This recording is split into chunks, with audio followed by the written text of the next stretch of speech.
Few musical groups have experienced a journey quite like the Bee Gees. For millions of fans, just hearing the opening notes of songs like Stayin' Alive, How Deep Is Your Love, or Night Fever instantly brings back memories of the late 1970s. Their music became the soundtrack of an entire generation. But the Bee Gees were much more than disco. Long before they dominated dance floors around the world, three brothers from a modest family dreamed of making music together. Their journey would take them from small clubs in Australia to sold-out arenas around the world. They would sell more than 220 million records, write more than 1,000 songs, win countless awards, and become one of the best-selling music acts in history. But behind the incredible success were heartbreaking losses, family tragedies, career setbacks, and remarkable comebacks. Today, we're taking a look at what really happened to the Bee Gees and why their legacy continues to inspire millions around the world. Let's begin. Three brothers with one dream. The story begins on the Isle of Man in 1946. Barry Gibb was born first. Soon followed twins Robin and Maurice. Their parents loved music, and it didn't take long before the boys began singing together. When the family moved to Manchester, England, the brothers continued performing whenever they had the opportunity. But in 1958, everything changed. The Gibb family emigrated to Australia in search of a better life. None of them could have imagined what would happen next. The brothers began performing on local television and at community events. People quickly noticed something extraordinary. Their harmonies were unlike anything audiences had heard before. Before long, they adopted a name that would become famous around the world, the Bee Gees. Although many fans have wondered what the name means, it has generally been associated with the initials BG, connected to the brothers and early supporters of their career. Whatever its origin, the name would soon become legendary. Their first taste of success. By the mid-1960s, the Bee Gees had become one of Australia's biggest musical acts. Their songwriting ability stood out immediately. Unlike many performers who depended on outside writers, Barry, Robin, and Maurice created their own material. That would become one of their greatest strengths. Their early songs featured beautiful melodies, emotional lyrics,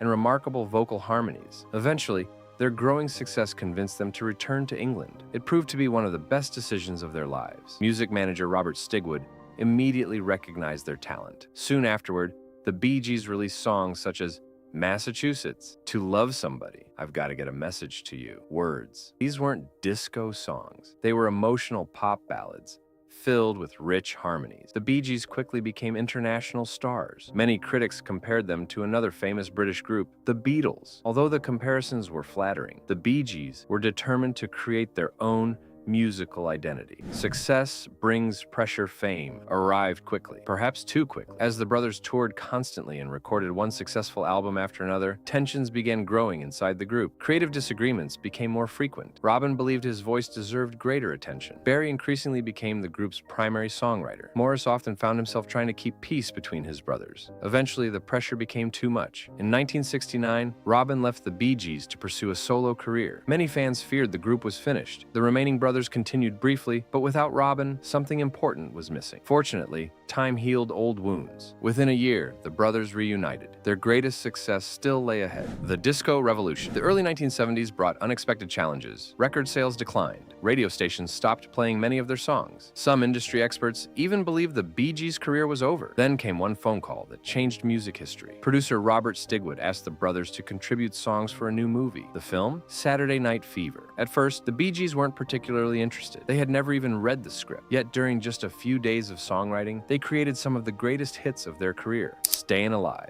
Night Fever, More Than a Woman, How Deep Is Your Love. Those songs transformed both the movie and the Bee Gees. Released in 1977, Saturday Night Fever became a worldwide phenomenon. John Travolta became an international superstar. The soundtrack sold more than 40 million copies. Disco music suddenly dominated radio stations across the globe. And at the center of it all were three brothers from Australia. Barry's incredible falsetto voice became one of the most recognizable sounds in music history. For several years, it seemed impossible to turn on the radio without hearing a Bee Gees song. They weren't simply successful, they were everywhere. The price of superstardom. Success came so quickly that even the Bee Gees struggled to understand what was happening. Between 1977 and 1979, they achieved something almost unheard of in popular music. At one point, the brothers had 5 songs in the US top 10 at the same time. Barry Gibb became the first songwriter in history to have 4 consecutive #1 songs on the Billboard Hot 100. Wherever they traveled, fans surrounded them. Concert tickets sold out within hours. Albums disappeared from record store shelves. Awards continued pouring in, but enormous success often creates enormous pressure. The brothers spent months away from home. They recorded constantly. They toured relentlessly. Interviews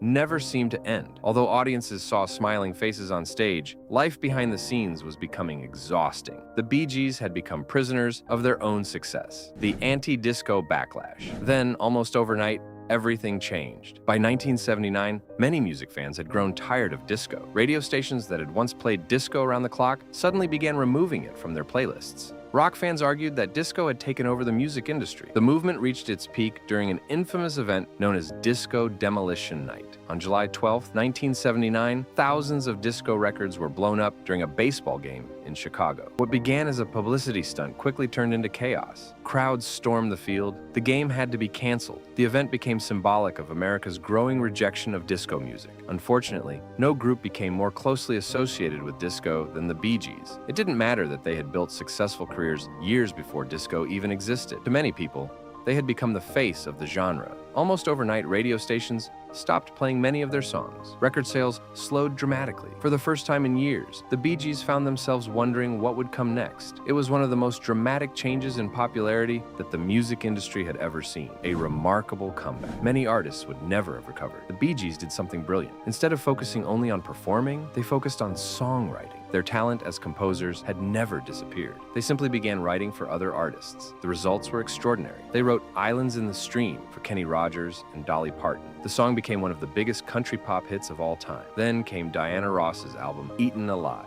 They wrote songs for Barbra Streisand, including the hit Woman in Love. They also worked with Dionne Warwick, Celine Dion, Kenny Rogers, Frankie Valli, and many others. Suddenly, even people who believed the Bee Gees had disappeared were hearing their music every day. They simply didn't realize who had written it. Barry, Robin, and Maurice had quietly become some of the most successful songwriters in music history. The tragedy of Andy Gibb. Although not officially a Bee Gee, no discussion of the family would be complete without mentioning their younger brother, Andy Gibb. Andy possessed movie star looks, undeniable charm, and an incredible singing voice. During the late 1970s, he became a superstar in his own right. Hits like I Just Want to Be Your Everything, Love is Thicker Than Water, and Shadow Dancing made him one of the biggest young stars in America. For a brief period, it seemed the Gibb family could do no wrong, but fame came at a terrible cost. Andy struggled with substance abuse and personal difficulties. His promising career began to unravel. Then, in March 1988, tragedy struck. Only days after celebrating his 30th birthday, Andy Gibb died from heart inflammation caused by a viral infection, with years of drug abuse having severely weakened his body. His death devastated the entire family. Barry later admitted that losing Andy was one of the greatest heartbreaks of his life. The brothers often wondered what Andy might have accomplished had he lived longer. The loss of Maurice. For decades, Maurice Gibb served as the quiet glue holding the Bee Gees together. He played multiple instruments. He arranged harmony. He helped balance the personalities of Barry and Robin. Although he rarely sought the spotlight, Maurice's contribution to the group's success was enormous. Then, in January 2003, disaster struck once again. Maurice was hospitalized with severe abdominal pain caused by an intestinal blockage. Doctors prepared for emergency surgery. Unfortunately, complications developed. Maurice passed away unexpectedly at just 53 years old. Fans around the world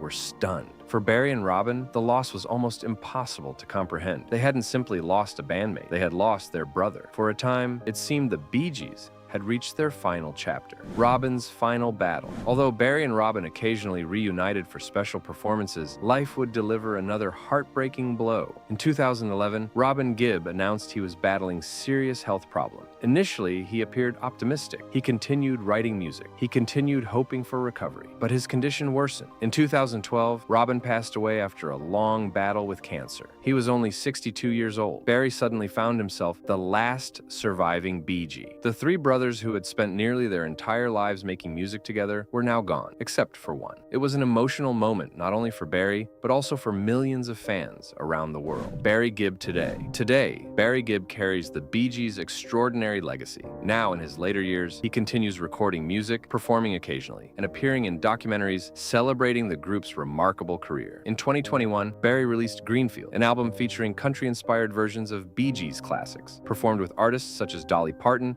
Keith Urban, Sheryl Crow, Alison Krauss, and Jason Isbell. The album introduced Bee Gees songs to an entirely new generation of listeners. Barry has often spoken about how difficult it is to perform songs originally sung with his brothers. Every concert brings memories. Every harmony reminds him of Maurice and Robin. Yet he continues sharing their music because he believes that's exactly what his brothers would have wanted. His resilience has inspired fans around the world. Their lasting legacy today, the Bee Gees remain one of the best-selling music groups in history. They have sold more than 220 million records worldwide. Their songs continue appearing in movies, television shows, commercials, and streaming playlists. Artists from every generation continue recording Bee Gees classics. They have been inducted into the Rock and Roll Hall of Fame, the Songwriters Hall of Fame, and received countless Lifetime Achievement Awards. Music historians often describe them as one of the greatest songwriting teams ever assembled. Their influence extends far beyond disco. Their harmonies inspired countless vocal groups. Their songwriting influenced artists across pop, country, R&B, and rock music. Few families have left such an extraordinary mark on popular music. Why we still love the Bee Gees? Why do their songs continue touching people decades later? Perhaps because they were masters of emotion. Whether writing joyful dance music or heartbreaking ballads, the Bee Gees understood how to connect with listeners. Their songs celebrated love, hope, heartbreak, family, perseverance. Those themes never grow old. Every generation discovers them in its own way.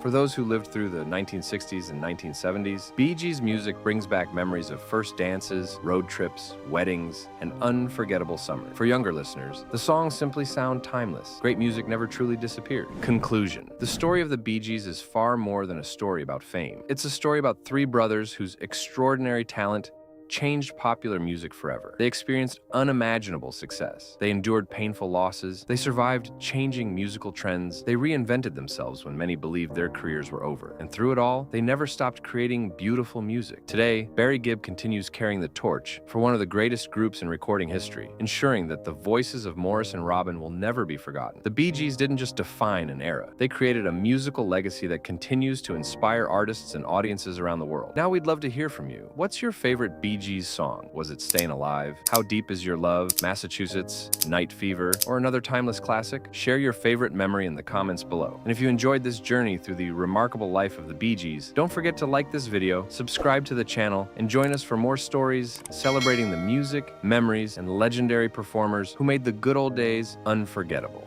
Until next time, thank you for watching, and we'll see you in our next trip down memory lane.